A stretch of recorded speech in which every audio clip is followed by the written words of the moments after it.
¿Te has preguntado cómo un imperio, tan vasto y aparentemente invencible, puede desmoronarse? Imagina una civilización que forjó el mundo que hoy conocemos, un gigante que reinó por siglos. Hablamos de Roma, pero incluso este titán, a pesar de su grandeza, enfrentó sus propios desafíos y sucumbió. ¿Qué secretos guardaba su ascenso meteórico y qué lo llevó a su inevitable ocaso? Prepárate para un viaje fascinante que desvelará la fragilidad de cualquier poder. Si la historia te apasiona y quieres explorar a fondo el legado romano, suscríbete y activa la campanita para no perderte esta épica aventura. ¿Te imaginas caminar por las colinas onduladas del Lacio hace casi 3000 años? Un lugar donde el destino, o tal vez la casualidad más afortunada, decidió que una pequeña aldea se convertiría en el germen de la fuerza más monumental que el mundo antiguo jamás había visto. Esto no es un cuento de hadas, amigos. Es la cruda y emocionante verdad de cómo Roma, de un puñado de chozas y un sueño ambicioso, se alzó para cambiar el curso de la historia.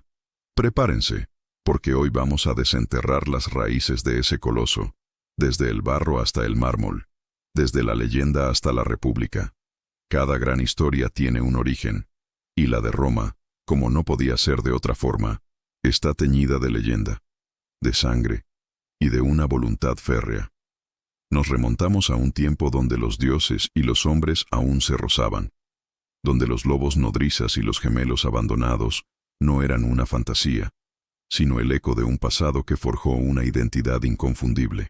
Estamos hablando de Rómulo y Remo, sí, la historia que todos conocemos, pero que encierra una verdad mucho más profunda sobre el espíritu fundacional de Roma, la ambición desmedida y una violencia innata, una dualidad que marcaría su devenir. Abandonados a su suerte, criados por una loba, estos hermanos encarnan la imagen de una ciudad que se levantaría de la nada, con una feroz independencia y la capacidad de sobrevivir a lo imposible. Su disputa por dónde fundar la ciudad, culminando con Rómulo matando a Remo, no es solo un mito sangriento. Es un recordatorio de que, incluso en sus cimientos, Roma llevaba la semilla de la lucha por el poder. Pero más allá de las leyendas, la realidad geográfica nos muestra un asentamiento estratégico. Roma no fue elegida al azar. Ubicada a orillas del río Tíber, en un cruce de rutas comerciales y cerca de 7 colinas que ofrecían una defensa natural perfecta, esta pequeña aldea estaba destinada a crecer. Sus primeros habitantes, una mezcla de latinos y sabinos, eran gente pragmática, dedicada a la agricultura y al pastoreo, pero con una visión clara de la oportunidad que les brindaba su entorno. No eran los más avanzados tecnológicamente, ni los más numerosos, pero tenían algo que sus vecinos no poseían en la misma medida: una tenacidad sin igual y una capacidad asombrosa para adaptarse y absorber. Durante siglos, Roma fue gobernada por reyes, primero latinos y luego etruscos. Sí, antes de la República, hubo una monarquía. Imaginen una sociedad en la que el rey tenía un poder casi absoluto, pero donde las familias más influyentes, los patricios, ya empezaban a consolidar su influencia. La dominación etrusca, especialmente bajo los tarquinos, fue una época de gran desarrollo para la ciudad. Aprendieron arquitectura, ingeniería, urbanismo, pero también trajo consigo el germen de la rebelión. La historia de Tarquinio el Soberbio, el último rey, y su hijo Sexto, y la trágica violación de Lucrecia, es el catalizador que encendió la chispa. Fue la gota que colmó el vaso para un pueblo que empezaba a cansarse del autoritarismo, de la tiranía que se había enquistado en el corazón de su liderazgo. ¿Se dan cuenta? El deseo de libertad, de autodeterminación, era tan fuerte entonces como lo es hoy. Y así, tras una revuelta popular encabezada por hombres como Lucio Junio Bruto, el fundador, de hecho, de la República, Roma dio un paso gigante hacia lo desconocido. En el año 509 a.C., la monarquía fue derrocada y nació la República Romana. Esto no fue una mera sustitución de un rey por otro. Fue una revolución. Se estableció un sistema de gobierno basado en la elección de magistrados por parte del pueblo, o al menos de una parte significativa de él, y en un consejo de ancianos, el Senado. 2 cónsules, elegidos anualmente, ostentaban el máximo poder ejecutivo, siempre vigilados y limitados por sus colegas y por la asamblea. La idea era simple pero brillante: evitar que una sola persona acumulara demasiado poder y asegurar una rendición de cuentas. Era una forma primitiva, sí, pero increíblemente eficaz de democracia para su tiempo. Pero no piensen que la República fue perfecta desde el primer día. Para nada. Imagínense una olla a presión hirviendo con tensiones internas. Por un lado estaban los patricios, las familias nobles y ricas que controlaban el Senado y las magistraturas, y que se consideraban los únicos garantes de la tradición y el orden. Por otro, los plebeyos, la inmensa mayoría de la población, campesinos, artesanos, comerciantes, soldados. Ellos luchaban por tener voz, por acceder a las leyes, por romper el monopolio patricio del poder. Esta lucha de clases, que duraría siglos, fue la verdadera forja del carácter romano. No fue una debilidad, sino una fuerza. A través de huelgas, de secesiones al Monte Sacro, los plebeyos arrancaron concesiones importantísimas: la creación de los tribunos de la plebe, magistrados inviolables con derecho a veto, la publicación de las leyes de las 12 tablas, que por fin pusieron las leyes por escrito para que todos las conocieran, y, eventualmente, el acceso a todas las magistraturas, incluido el consulado. Esta lucha constante por la igualdad no solo democratizó gradualmente el sistema, sino que lo hizo más robusto y adaptable. Los romanos aprendieron que la capacidad de escuchar y ceder era fundamental para la supervivencia de la comunidad. Mientras Roma se debatía internamente, también miraba hacia afuera. Y aquí es donde su ambición militar empezó a brillar. Rodeados de tribus hostiles y ciudades-estado rivales, los romanos aprendieron rápidamente que la supervivencia dependía de la expansión. Sus legiones, lejos de ser simples hordas, eran máquinas militares impresionantes, con una disciplina y una organización que las hacían casi invencibles. Cada soldado, un ciudadano, luchaba no solo por su patria, sino por su honor y el de su familia.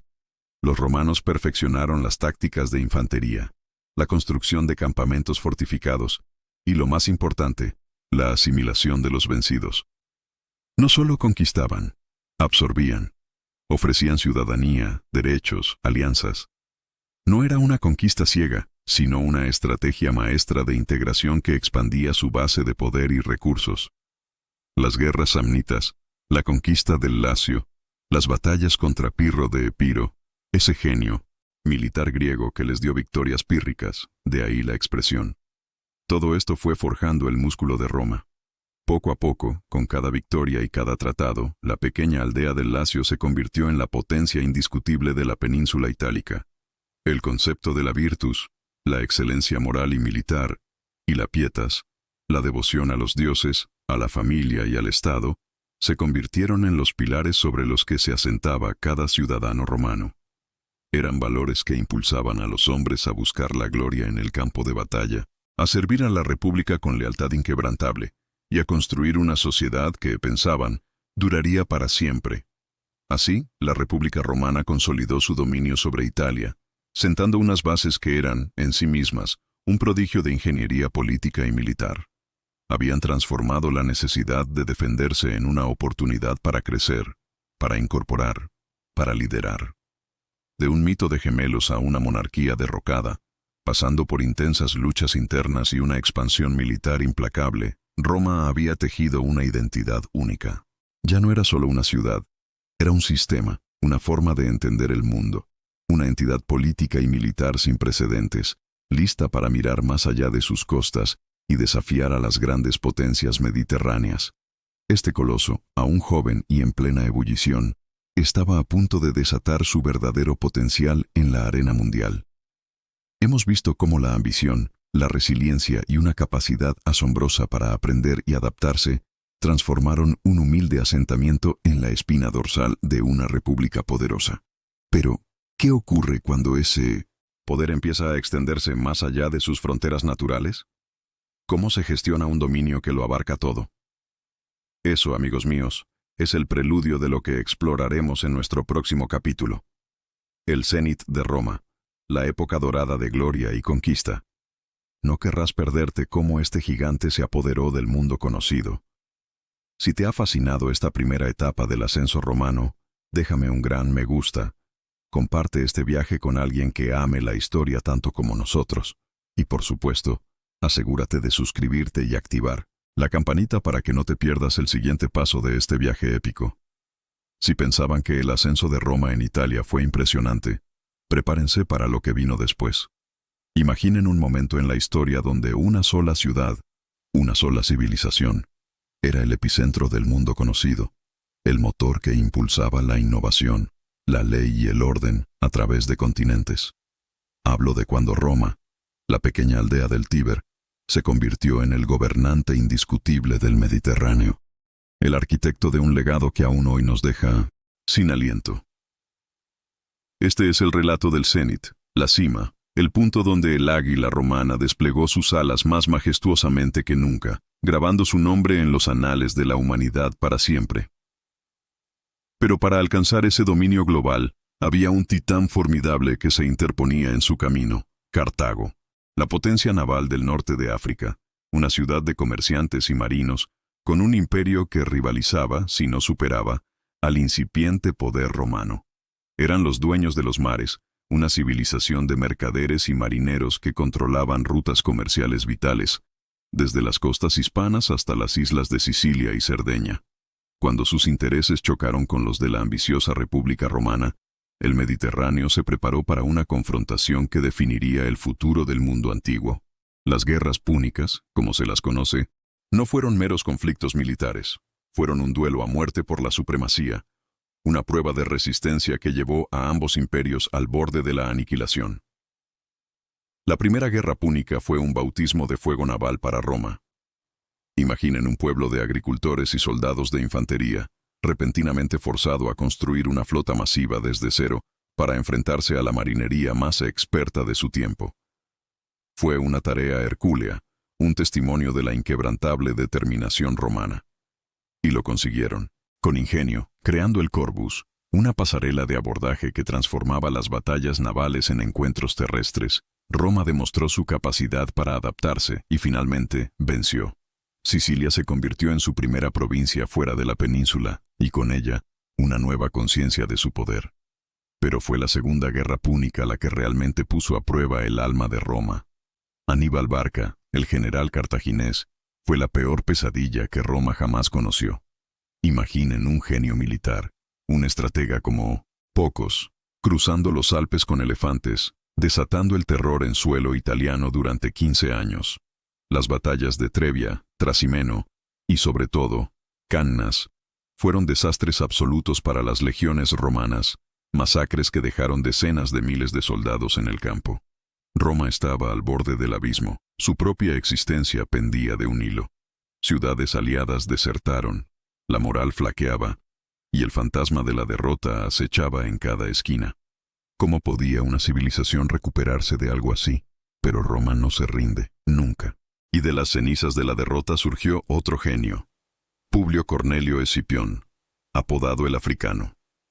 Él entendió que la clave no era perseguir a Aníbal en Italia, sino llevar la guerra a su propio territorio, atacando el corazón de Cartago.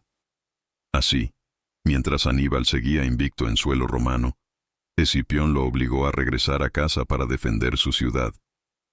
La confrontación final en Sama, en el norte de África, fue el choque definitivo de titanes. Escipión venció a Aníbal en su propio juego estratégico, marcando el fin de la hegemonía cartaginesa. La victoria fue un éxtasis, pero el precio había sido terrible. No obstante, Roma había emergido como la potencia indiscutible del Mediterráneo occidental. Con Cartago neutralizada, el Mediterráneo era una tabla rasa para Roma. Las legiones, ya templadas en la forja de Aníbal, se volvieron imparables, conquistando territorio tras territorio. Grecia, la cuna de la filosofía y la democracia, cayó bajo su influencia, aunque Roma, con su pragmatismo, se maravilló y absorbió gran parte de la cultura helénica. Macedonia, el antiguo reino de Alejandro Magno, fue absorbida. España, rica en minerales y estratégica por su posición, se convirtió en una provincia crucial, y más tarde, incluso el opulento Egipto, con sus faraones y sus riquezas legendarias, sucumbió al poderío romano. Cada victoria traía consigo no solo territorio, sino también recursos, mano de obra y, crucialmente, ideas, expandiendo el horizonte cultural y económico de la República. Pero toda esta gloria y riqueza trajo consigo un cambio sísmico dentro de la propia República. El viejo sistema, diseñado para una ciudad-estado, empezó a crujir bajo el peso de un imperio global. Los generales, con sus ejércitos personales, ganaron un poder inmenso, eclipsando la autoridad del Senado. Las tensiones sociales entre patricios y plebeyos, y ahora entre ricos y pobres, se intensificaron. Fue una época de profundas crisis internas, de hombres poderosos chocando por el control de un premio que ahora era el mundo entero. Y luego llegó Cayo Julio César, un hombre cuya ambición no conocía límites, un estratega militar y político sin igual. Su conquista de la Galia no fue solo una hazaña militar, fue un golpe maestro propagandístico que cimentó su popularidad. Veni vidi vici, llegué, vi y vencí, resume la audacia de su campaña. Pero su ambición chocó con la tradición republicana. Cuando César cruzó el Rubicón, pronunciando la famosa frase «Alea iacta est», la suerte está echada, inició una guerra civil que desangró a la República. Su victoria y posterior ascenso al poder absoluto sellaron el destino de la antigua forma de gobierno. Aunque fue asesinado, la semilla del cambio ya estaba plantada. Tras un periodo de sangrientas guerras civiles y 3 triunviratos, la República, tal como la conocían, había muerto. De sus cenizas surgió un nuevo orden, orquestado por Octaviano, el heredero de César, quien eventualmente se convertiría en Augusto. Él fue el primer emperador de Roma, el arquitecto de un sistema que, manteniendo las formas republicanas, concentraba un poder casi absoluto en sus manos. Con Augusto, comenzó una era de paz y prosperidad sin precedentes, la famosa Pax Romana, que duraría por más de 2 siglos. Fue un tiempo de relativa estabilidad, un periodo en el que el imperio alcanzó su máxima expansión y una cohesión cultural y económica que pocas civilizaciones han logrado. Imaginen vivir en esta época. Las fronteras del imperio estaban seguras, custodiadas por las legiones más formidables del mundo. El comercio florecía, conectando Britania con Egipto y España con Mesopotamia. Las ciudades romanas eran testimonio de su ingenio y prosperidad. Acueductos que transportaban agua cristalina por kilómetros, abasteciendo ciudades enteras con un lujo impensable para otras civilizaciones. Calzadas que unían el vasto imperio como una intrincada red de venas y arterias, permitiendo el movimiento rápido de legiones, comerciantes e ideas. Imaginen caminar por esas calles empedradas, tan bien construidas que algunas todavía se usan hoy. Monumentos colosales, iconos de la ingeniería romana, se levantaban majestuosamente. El Coliseo, un anfiteatro majestuoso donde se celebraban espectáculos grandiosos y sangrientos, capaces de entretener a decenas de miles de espectadores. El Panteón, un templo dedicado a todos los dioses, con su cúpula increíblemente ingeniosa, una maravilla arquitectónica que aún hoy desafía los límites de la construcción antigua. Foros bulliciosos, templos espléndidos, termas que no eran solo baños, sino complejos sociales donde se charlaba, se hacían negocios, se leía y se practicaba deporte. Cada rincón del imperio era un lienzo sobre el que Roma plasmaba su grandiosidad. Pero Roma no solo conquistaba con espadas y ladrillos, también lo hacía con leyes, con su idioma, el latín, y con su forma de entender el mundo.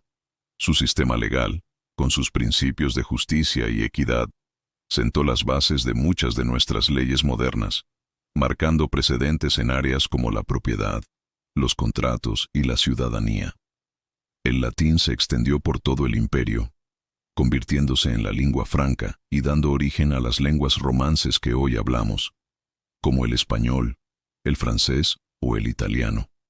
La administración romana era un sistema tan sofisticado y eficiente que permitía gobernar un territorio inmenso, desde Britania hasta Egipto, asegurando el orden y la recaudación de impuestos.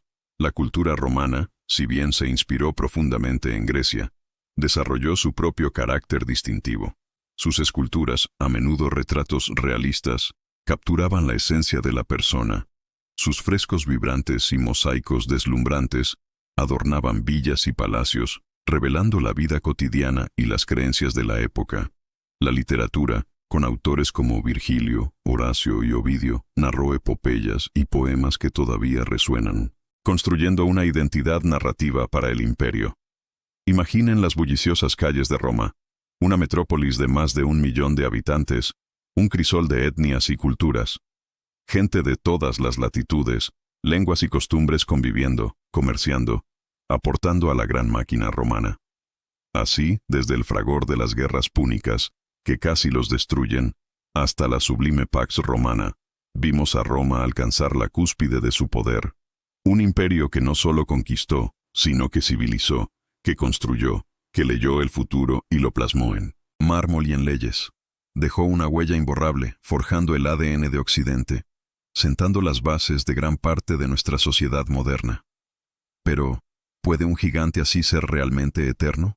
¿O las semillas de su propia caída ya estaban germinando incluso en esta época de esplendor inigualable? Porque incluso en el mármol más pulido, pueden aparecer grietas que nadie ve al principio, pero que con el tiempo, lo destrozan todo. Eso es lo que descubriremos en nuestro próximo capítulo. Las grietas en el mármol. Si te ha asombrado el ingenio y el poderío de Roma en su cenit, deja tu me gusta. Comparte este viaje con alguien que ame desentrañar los misterios de la historia. Y por supuesto, suscríbete y activa la campanita para no perderte cómo este coloso empezó a tambalearse. Acabamos de ver a Roma en su apogeo, un gigante de mármol y acero, constructor de maravillas y legislador del mundo. Pero, ¿qué sucede cuando la perfección se vuelve una ilusión? Cuando las grietas comienzan a aparecer, no en el exterior, sino en el mismísimo corazón de la estructura, porque incluso el mármol más pulido puede ocultar fracturas internas que, con el tiempo, lo destrozan todo. Es hora de mirar más allá de la gloria, de levantar las alfombras imperiales y desenterrar las semillas de la desintegración que Roma, paradójicamente, plantó dentro de sí misma. ¿Estaban las raíces de su caída germinando en la misma tierra que la vio ascender? Imagina un imperio tan vasto, tan rico, que la tentación de la opulencia se convierte en una enfermedad. La Pax Romana, esa era de relativa calma que Augusto instauró, fue una bendición, sí, pero también un arma de doble filo.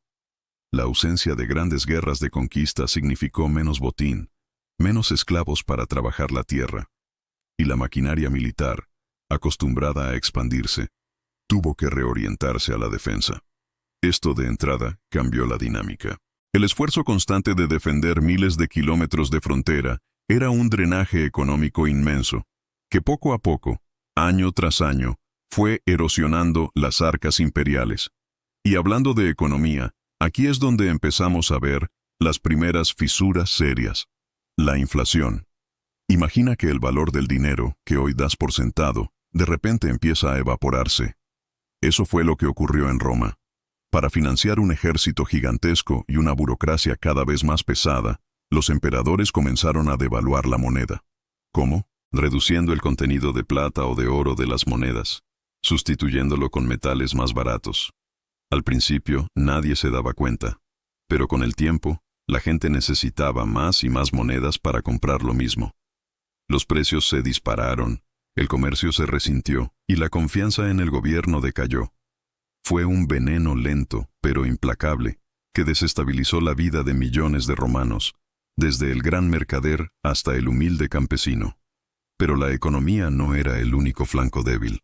La política, esa bestia indomable que Roma había domesticado en sus inicios republicanos, se volvió una fuente constante de caos. La figura del emperador, que debía ser la máxima autoridad, se convirtió a menudo en un premio, un trofeo por el que ejércitos, senadores y hasta la guardia pretoriana estaban dispuestos a matar. No era raro que un emperador durase apenas unos meses, antes de ser asesinado por sus propios hombres o depuesto por un rival con más apoyo militar. Piensen en el sangriento siglo III, un periodo conocido como la crisis del siglo III, donde en apenas 50 años, Roma tuvo más de 20 emperadores legítimos y muchísimos más usurpadores. Cada cambio de poder significaba guerras civiles, inestabilidad, derramamiento de sangre y una parálisis administrativa que dejaba al imperio vulnerable. La lealtad se había desplazado del Estado a la persona del general o del emperador de turno. Los soldados ya no luchaban por Roma, luchaban por sus líderes, por la promesa de tierras y riquezas. Y con la inestabilidad política llegó la corrupción. Con cada nuevo emperador, una nueva camarilla de favoritos se alzaba, buscando enriquecerse rápidamente a expensas del Estado. Las provincias eran exprimidas, los impuestos se volvían una carga insoportable para los ciudadanos comunes. Mientras tanto, las élites senatoriales y los ricos propietarios de tierras lograban exenciones o simplemente evadían sus responsabilidades fiscales. Esto creó un resentimiento gigantesco entre la población y una brecha cada vez mayor entre los pocos privilegiados y la gran mayoría empobrecida. La administración, que antes había sido el orgullo de Roma, se volvió lenta, ineficiente y, en muchos casos, directamente venal. Pero las grietas no solo eran económicas y políticas, también se manifestaban en el tejido social y cultural. Los valores que habían forjado a Roma, la virtud cívica y militar, la pietas, la devoción a los dioses, la familia y el Estado, la gravitas, la seriedad, la dignidad, empezaron a diluirse. La vida urbana, aunque todavía vibrante en algunos centros, empezó a sufrir. Las ciudades, antaño los motores del imperio, se volvieron lugares donde la vida era más difícil. La gente empezó a huir al campo, buscando la protección de grandes terratenientes que, en la práctica, se convertían en pequeños señores feudales, desvinculándose de la autoridad central. Esto llevó a una ruralización progresiva del imperio, una descentralización de poder que minaba la cohesión. Además, la integración de nuevos pueblos y culturas, que en la época dorada había sido una fortaleza, comenzó a generar tensiones.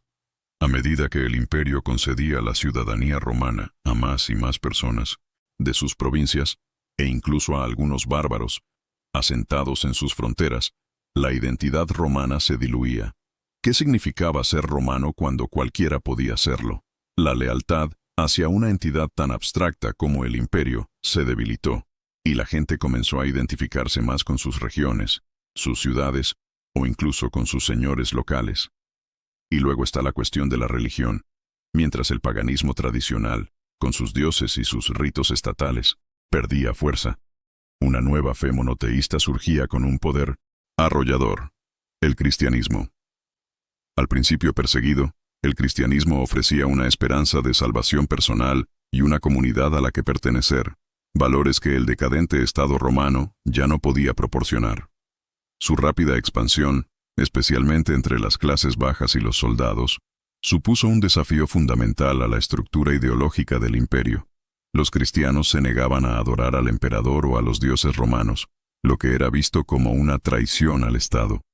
Esta lucha de creencias añadió otra capa de complejidad y conflicto interno, dividiendo a la población y minando la unidad religiosa sobre la que se había cimentado el poder romano. Incluso el ejército, la columna vertebral del imperio, comenzó a transformarse en un problema. La necesidad constante de hombres para defender las vastas fronteras llevó al reclutamiento de un número creciente de bárbaros, pueblos germánicos y otros, a quienes se les prometía tierras y ciudadanía. Aunque eran soldados feroces y leales a sus comandantes, su lealtad a Roma como un concepto abstracto era, a menudo, frágil.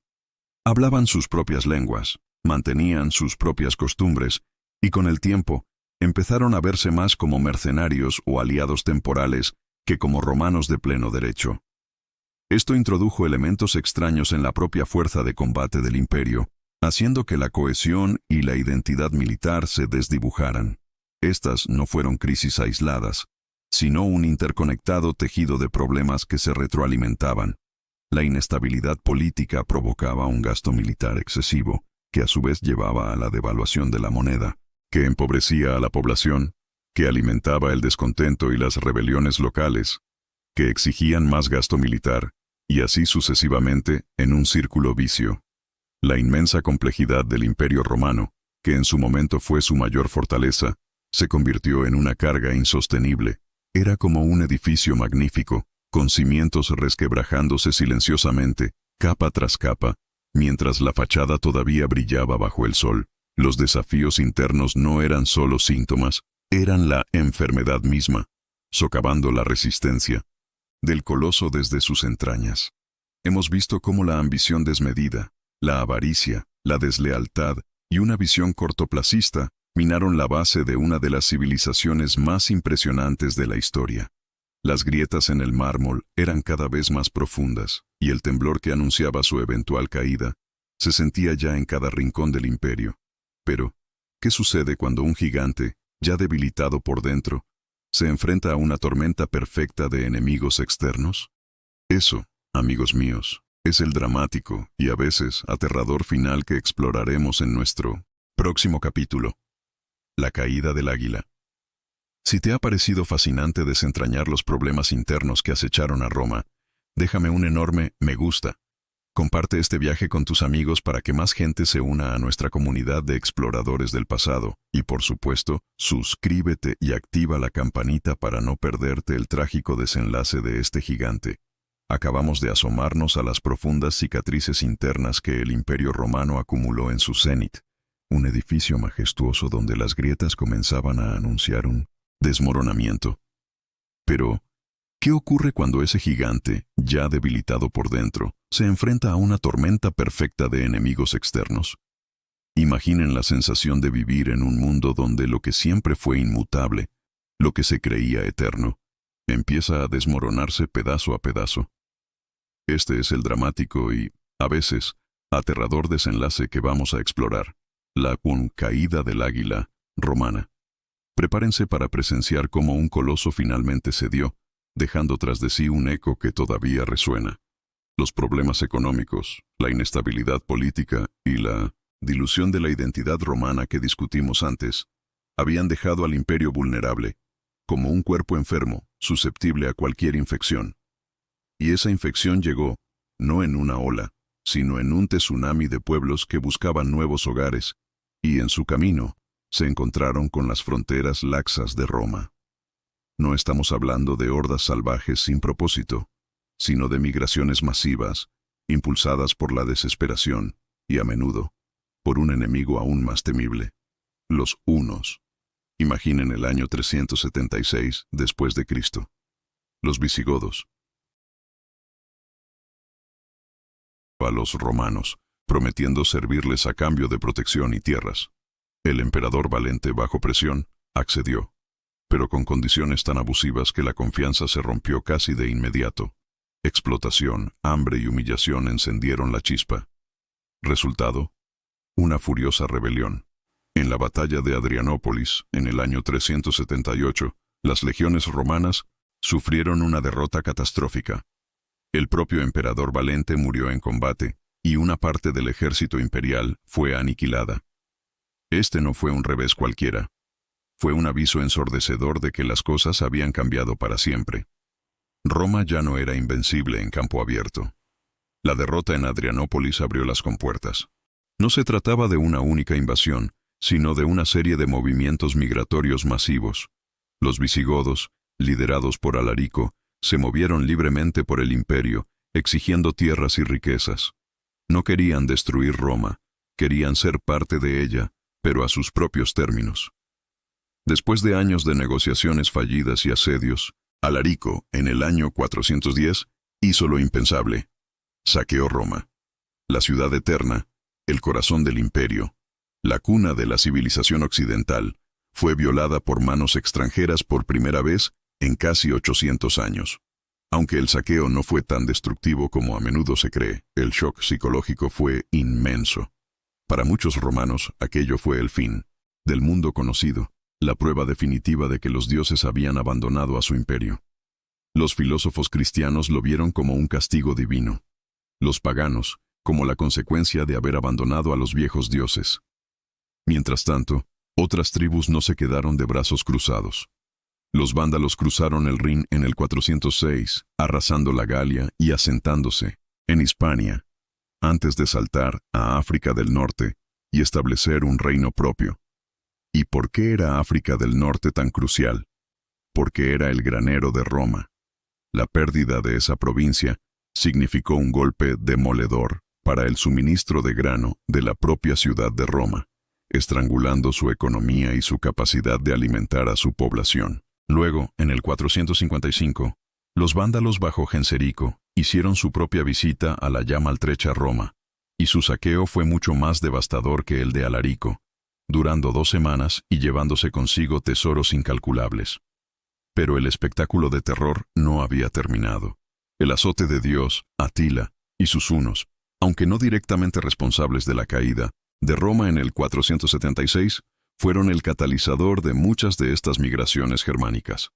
Con su imperio nómada extendiéndose por Europa Central, empujaron a las tribus germánicas hacia el oeste, directamente a las fronteras romanas. Los campos cataláunicos, en el 451, vieron uno de los últimos grandes enfrentamientos militares del mundo antiguo, donde una coalición romano-visigoda, liderada por el general Aecio, a menudo llamado el último romano, logró detener el avance de Atila, aunque con un coste tremendo. Era una victoria pírrica, un último esfuerzo heroico antes de la inevitable debacle. En medio de este caos exterior, la desintegración interna se aceleraba. Los emperadores se sucedían a un ritmo vertiginoso, a menudo meros títeres en manos de poderosos generales, muchos de ellos de origen germánico, como Estilicón o Ricimero. Estos hombres eran la fuerza real detrás del trono, haciendo y deshaciendo a los gobernantes a su antojo. La capital se había trasladado a Rávena, una ciudad más defendible pero más alejada de Roma, y de alguna manera del pulso de lo que significaba el imperio. La economía, ya en ruinas, entró en un estado de estancamiento terminal. Las rutas comerciales se volvieron inseguras, los campos dejaron de cultivarse por el miedo a las invasiones, y la producción artesanal se desplomó. Sin impuestos regulares, el ejército no podía financiarse adecuadamente, y sin un ejército eficaz, las fronteras se volvían aún más porosas. Era un círculo vicioso de ruina y desorden. La vida urbana colapsó, y la gente abandonó las ciudades en busca de seguridad en las grandes propiedades rurales de los aristócratas, que se convirtieron en fortalezas autosuficientes, pequeños reinos en sí mismos, donde la autoridad imperial ya no llegaba. La ley romana, que había sido el cemento del imperio, se volvió irrelevante en muchas regiones. La identidad romana, ya difusa, se disolvió aún más. Las provincias occidentales se convirtieron en un mosaico de reinos germánicos. Britania fue abandonada por las legiones en el 410, dejando a sus habitantes a merced de anglos, sajones y jutos. El norte de la Galia cayó bajo el control de los francos.